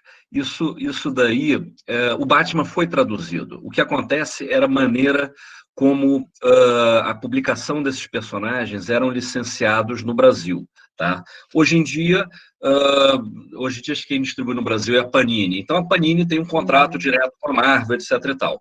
Anos 40, anos 30, né? Você tinha um cara como um Adolfo Eisen que pegava um navio, ia para os Estados Unidos, ia lá e assinava um contrato e tudo mais. E você passa a ter distribuidores ou agentes dessas coisas. O que acontecia é que a National, por exemplo, no Brasil, nos anos 40, ela licenciou o Batman para 3 editoras diferentes, ou para 3 detentores. O Assis Chateaubriand, né, do Diários Associados, o outro a Ebal, e o outro o Roberto Marinho, do Globo, né, o Adolfo Eisen da Ebal e o Roberto Marinho do Globo. E da maneira como ele fazia, quer dizer, o Batman ele era publicado em 2 revistas, né, na Detective Comics e na revista Batman. Então ele, por exemplo, chegava para o Adolfo Eisen e falava, olha, eu vou te licenciar do número 1 ao número 100 da revista Batman. Ok, pronto. Aí chegava para o Assis Chateaubriand e falava, olha, eu vou te licenciar do número 1 ao número 50 da revista Detective Comics. E chegava para o Roberto Marinho e falava, eu vou do 51 ao 100. Então, o personagem era publicado simultaneamente por 3 editoras. E aí, cada uma delas traduzia como lhe bem dava na telha. Né? O Adolfo Eisen manteve Batman, o Roberto Marinho, então isso era publicado no suplemento juvenil e no Guri, né, se eu não me engano. Não, desculpa, no Gibi. Ele era o Homem-Morcego e Robin, e o Assis Chateaubriand publicava como Morcego Negro. Então, você tinha o mesmo personagem, tanto que você vai ver que é difícil você ter o personagem Batman no início dos anos 40, nas capas dessas publicações, porque ninguém queria botar empada na azeitona do outro. Entendeu? Então, eu não vou dar visibilidade para um personagem que não é só meu. Ele estava dentro das histórias. Né? Lembra que essas revistas elas eram antologias, com várias histórias de vários personagens diferentes, e o que voltava era o que fazia sucesso. Né? Então, o Batman foi publicado no Brasil como Morcego Negro, Homem-Morcego e Batman. No final dos anos 40, o Adolfo Eisen pegou todos os direitos e aí ele manteve o Batman, tanto que para a gente, ou pelo menos para uma geração como a minha, Batman, ele é Batman, o Homem-Morcego. Né? Na capa da Ebal tinha isso, Batman, o Homem-Morcego. O Flash era Flash, o Homem-Relâmpago. Quando você não traduzia, a Ebal ela dava uma adaptada. E Batman, o Homem-Morcego, ficou porque eram 2 editoras do Rio, né? Quer dizer, era o Globo e a Ebal. E ficou isso. Agora, os logotipos não existiam. O cara jogava primeiro, né? Você ou redesenhava a bel prazer, ou você jogava um guache branco em cima daquele morcego e adaptava. Tem umas coisas bem esquisitas. Né? Para quem perguntou isso, se quiser dar uma olhada na minha dissertação de mestrado, eu falo um pouco sobre isso, na UNB, tá? Superlogos. Análise gráfica de logotipos de revistas em quadrinhos de super-herói publicadas no Brasil. Porque aí essa foi meio que o recorte, né? Eu analisei todos os logotipos de revistas de super-heróis publicadas no Brasil entre 1947 e 1997. Né? Então, eu conto um pouco dessa questão da tradução, né? Dos personagens. Mas a partir dos anos 90, os personagens passam a não ser mais traduzidos, né? E a Mulher Maravilha, né, é um exemplo crassíssimo disso, porque quando ela surge no Brasil, em 1953, pela editora Orbis, ela é traduzida como Supermulher, a Supermulher, para, né, você criar uma equiparação com o Super-Homem. Né? Então, ela é publicada de 53, mais ou menos, até 63, 64, pela Orbis, como a Supermulher. Aí a Ebal pega os direitos de publicação e ela, eu não sei por que eles abandonam a Supermulher, mas a Ebal tinha essa certa tradição de mudar o nome dos personagens que não eram deles, e eles chamam ela de Miss América. Né? Então, o Túlio, por exemplo, que lia Mulher Maravilha, ele não lia Mulher Maravilha, ele lia as histórias da Miss América. E ela foi Miss América no Brasil de 66 até 74, 75, porque foi quando surge o desenho animado dos Super Amigos, que a Globo vai, e aí a gente tem de novo a força da transmídia. A Globo pega aquilo, olha e fala, ok, Mulher Maravilha. Entendeu? Aí a Ebal é obrigada a mudar o nome do personagem nas capas, porque o garoto queria lá para ver o desenho dos Super Amigos e não ia entender. Agora, dentro ela continuava sendo Miss América. E aí, em 77, a Globo passa a exibir a Linda Carter, na Quarta Nobre, né? À noite. E aí não tem jeito. E aí, a partir de 1977, a Ebal muda para Mulher Maravilha. Né? Então, ela teve, na verdade, ela teve 4 nomes. Ela teve, no Brasil, Supermulher. Naquela fase em que ela perde os poderes, ela era simplesmente chamada Diana. Né? A revista chamava-se As Aventuras de Diana. Né? E depois ela vira... então, Supermulher, Miss América, Diana e Mulher Maravilha. E aí não muda mais. Olha que legal, gente, uma super referência. Então, quem está estudando, é aluno ou pesquisador, a dissertação do Bruno na UNB, no repositório da UNB, né? Está lá disponível. Olha lá, a Thaís de Oliveira e Silva Paula fala, Bruno, meu TCC é sobre um tema parecido. Olha lá, vai servir para a Thaís também. Eu estou produzindo letterings com características de personagens de desenhos animados. Sua palestra acabou sendo uma referência enorme para mim. Obrigada. Ora, que isso, Thaís, eu que agradeço. E vou ficar... Depois você me escreve, a gente troca, eu vou ficar de olho. O que eu estou nesse momento aqui agora pesquisando, e eu estou em cima da Mulher Maravilha, é justamente isso, essa questão do logotipo ser um elemento de identidade quase que descritivo dos personagens. Né? A gente tem isso no Super-Homem, a gente tem isso no Batman, no Lanterna Verde, quer dizer, e na Mulher Maravilha a gente não tem isso. Então, né, ele funciona como uniforme, né, que anuncia o personagem. E aí, de repente, é um pouco isso, quer dizer, como é que você consegue incorporar, né, esses letterings, né? Furando a fila de volta ali para o Felisberto, a Mônica tem o acento circunflexo do O, é aquele cabelinho dela, né? O Cebolinha, você tem né, em cima do O, você tem os 5 fios de cabelo, o Cascão, né? Quer dizer, o Maurício Souza, desde o início, ele tem um trabalho muito, muito consistente de logotipia dos personagens nesse sentido, tanto que ele mudou pouco, né? Se a gente for pegar agora, né, da década de 70 para cá, que é quando começam a surgir as revistas dos personagens, ele dá aquela ajeitada, né? A MSP dá aquela ajeitada, mas ele é muito consistente nisso. E a gente vê isso em outras coisas. O Bolinha é gordinho, né? Tem umas coisas dessa incorporação, né? A letra Bolinha, o gordinho, que eu quis dizer. Legal. A Adélia Borges escreve aqui, maravilhoso, Bruno, que amplitude de olhar. E a Ana Caneco faz uma pergunta, você acredita que com o desenvolvimento e o avanço das webcomics, os quadrinhos físicos vão se extinguir? Então, essa é uma das hipóteses do meu doutorado. Tá? Eu não estou trabalhando nem na questão de acreditar. Até porque é difícil você entrevistar as pessoas sem elas tacarem uma pedra, um sapato na cabeça. Quando você, né, o cara tá louco. Né? Afinal de contas, nosso David Carson já tinha anunciado The End of the Print lá nos anos 90. Né? E a gente, né, I'm still standing.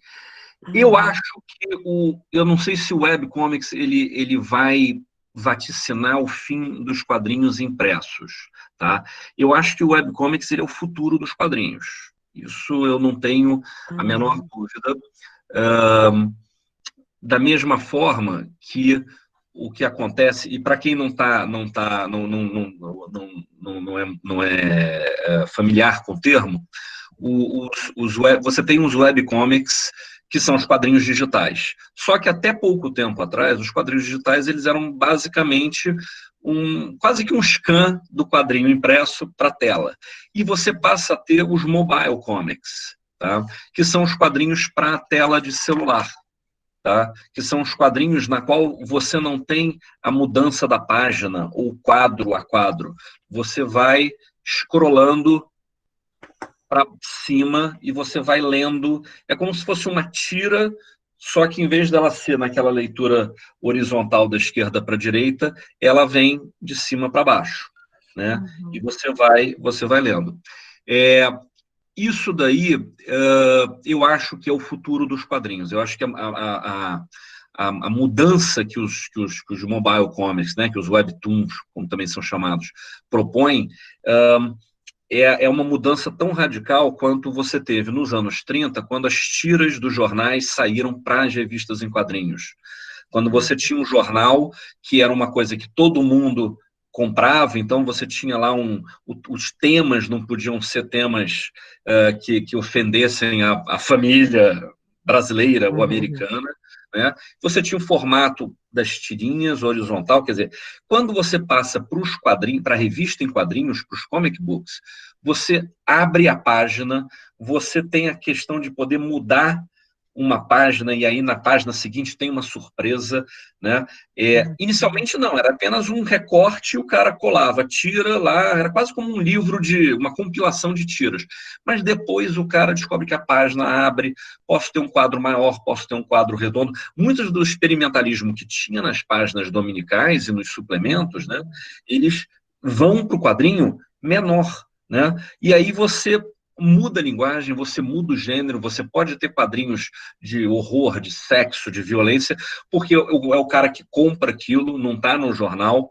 O Mobile Comics, eu acho que ele é uma mudança, ele é uma coisa diferente, continua sendo uma história em quadrinho, mas se a gente for pensar hoje em várias questões, a questão de sustentabilidade, né? A questão do próprio multiuso desse cara aqui, né? Do celular. Né? Agora, ele não é para mim. Não é assim para mim. Eu sou um cara de 50 anos, digamos, quase 50 anos, mas eu não sou um cara que vou conseguir ler isso como eu leio o jornal. Eu acho que ninguém, né, acima. Os mobile comics, eles estão sendo focados hoje, pelo menos aqui na Europa, para um público de 15 a 25 anos. É o cara que está no trem, que está na fila do banco, que está esperando, que vai lendo uma tirinha. Né? O formato dele é diferente, o formato de business é diferente. Ele é um Netflix, você paga uma mensalidade, uma anuidade, uma coisa assim, e você pode ler as séries que vão sendo lançadas semanalmente. Entendeu? E elas funcionam como temporadas, tá? Tem 12 episódios numa temporada, tem 24 episódios numa temporada, né? E você vai lendo. Então, eu acho que o Mobile Comics, ele aponta o futuro dos quadrinhos. Eu acho, a gente vê hoje, por essa questão da pandemia, quando você tem uma dificuldade maior da distribuição das revistas impressas, você tem questão de sustentabilidade, você tem o preço das coisas, né? Eu acho que vai haver, e já está havendo, uma mudança. Talvez você não tenha os quadrinhos mensais de super-heróis na banca, ou talvez você tenha menos disso. Você vai ter mais quadrinhos digitais, você certamente vai ter mais mobile comics, né? Tem até a Lê Presser fez uma tese de doutorado interessante sobre isso, está lá no repositório da Federal de Santa Catarina. Quem me perguntou, se quiser dar uma olhada nessa tese dela, é justamente Mobile Comics, né? A Alessandra Presser, tá na UFSC. Vale a pena dar uma olhada. É bem interessante. Ai, que bacana. Olha, o João Raposo fala uma viagem no tempo mesmo, sua palestra muito legal. O Léo VM fala, achei realmente incrível essa percepção desses logos de heróis. Muitas vezes focamos nos heróis e histórias, mas para quem curte design de tipos, é bem rico mesmo. Aí o Geraldo Bosco complementa, fala, essas são do Butcher Billy. Geraldo Pinto fala, gostei do refrigerante, Geraldo, obrigado pela homenagem. O Felisberto entrou aqui na fila de novo e pergunta, os quadrinhos não são uma espécie de colonização cultural? Total, soft power total, mas sem a menor dúvida. Inclusive, a forma como era feito, né, originalmente, né, dos sindicatos da distribuição, travava muito da produção brasileira de quadrinhos, de valores brasileiros de quadrinhos, né? Esse discurso que a gente vai assimilando, e é um discurso de soft power mesmo, né? Você conhece o leitor de quadrinhos de super-herói, por exemplo, conhece muito mais da história da Segunda Guerra Mundial por causa das histórias do Capitão América do que da participação brasileira, né? Quer dizer, então, durante muito tempo, no século XX, isso é verdade, né? Você tem algumas questões, até no caso dos quadrinhos Disney, né? No Tio Patinhas, você promover o capitalismo, o interesse do capitalismo, se quiser, uma discussão bem ampla disso, que naquele livro, Para Ler o Pato Donald, ela é mal conduzida, mas tem uma biografia do Karl Barks, que saiu do Tom Andrai, em que ele fala muito disso, né? Então, tem muito isso. Hoje, uma coisa muito curiosa é que o mercado de super-heróis estadunidense, ele é alimentado por artistas brasileiros, né? Então, quem desenha Super-Homem hoje são 2 brasileiros. É o Ivan Reis, que mora em São Paulo, né? E quem faz arte final é o João Prado, Joey Prado, né? São os caras que desenham o Super-Homem, eram os caras que estavam desenhando o Aquaman, né? Deixa eu ver se eu tinha alguma coisa já deles 2 aqui comigo, não sei se tem, mas são os caras que desenham as revistas, entendeu? A nova graphic novel, né, do Batman, né, quer dizer, Cavaleiro das Trevas, é a 4ª continuação, que é escrita pelo Frank Miller, que faturou a capa dela, a arte final da capa, foi leiloada há 2 semanas atrás por um valor assim estratosférico, né, que eu não vou arriscar dizer o que é. A arte do Rafael Grampar, outro brasileiro, né? Então, hoje, né, você tem mais de 50 artistas brasileiros produzindo pelos Estados Unidos, né? Um dos principais nomes da Marvel dos últimos 30 anos é o Mike Deodato, né? O Deodato Filho, que desenhou todo mundo da Marvel. Se você pegasse aí, quem é que virou filme da Marvel? Ele desenhou, né? E que agora está na aula, né? Fazendo um trabalho autoral, fazendo Berserk, fazendo outras coisas dele, né? Mas, enfim. Olha, e daí a Gabriele Beatriz faz a seguinte pergunta: pensando nesses movimentos iniciados pela tipografia cinematográfica, o que você acha do impacto vindo da saga de Star Wars? Peraí, Gabriela, vamos lá. Você pode repetir para mim, Mônica, de novo? Então, pensando nesses movimentos iniciados pela tipografia cinematográfica, o que você acha do impacto vindo da saga de Star Wars? O que Star Wars pode ter influenciado tipograficamente os quadrinhos? Olha, é curioso.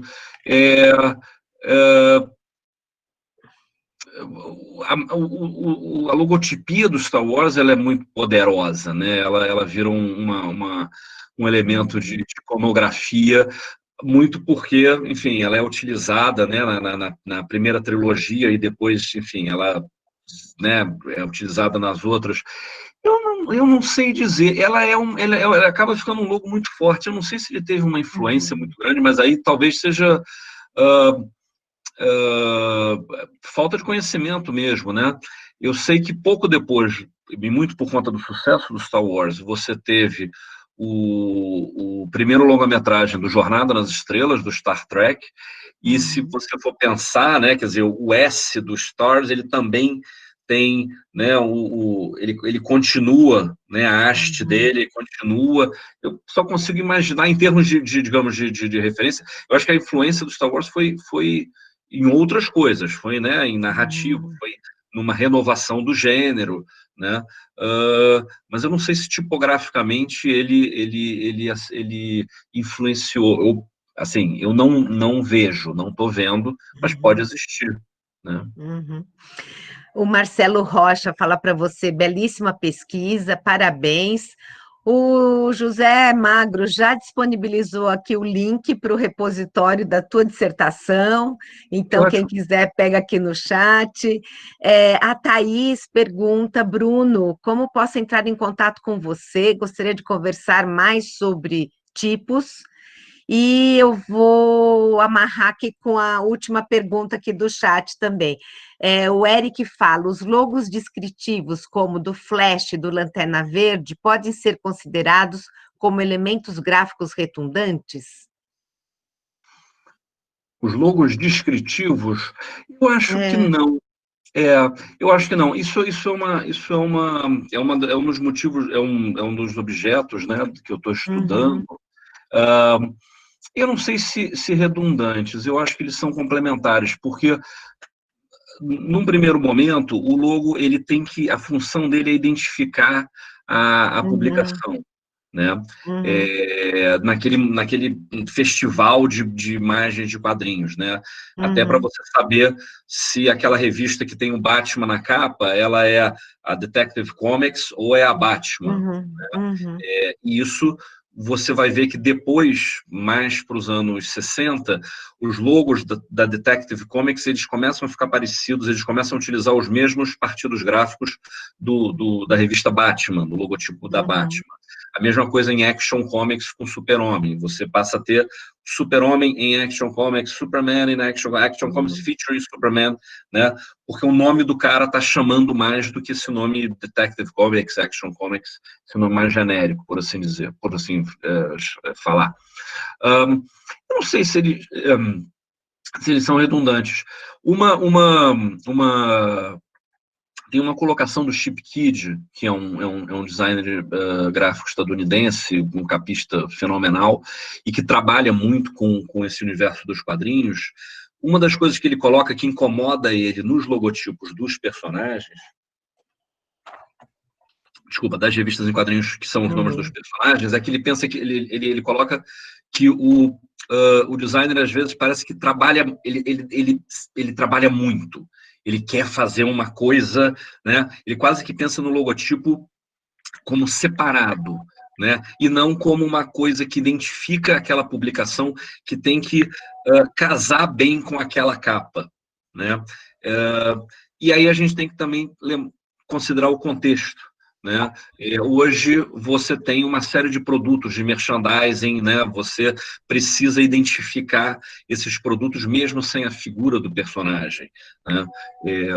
Então, nesse sentido, não sei se eles são redundantes. Eu acho que eles ajudam a comunicar em um outro nível a identidade daquele produto, né? Seja através, né, da adoção, né, da assimilação desses códigos visuais, seja através de uma representação dos poderes, de raios, de velocidade, de fogo e tal. Uhum. E aqui a Edna Maria Santos Garcia Vieira fala, lembrando Adriana Mello desenhando para o mercado estadunidense, né? X-Men, Wishbone e assim vai. A Adriana Mello é seríssima. Pois é,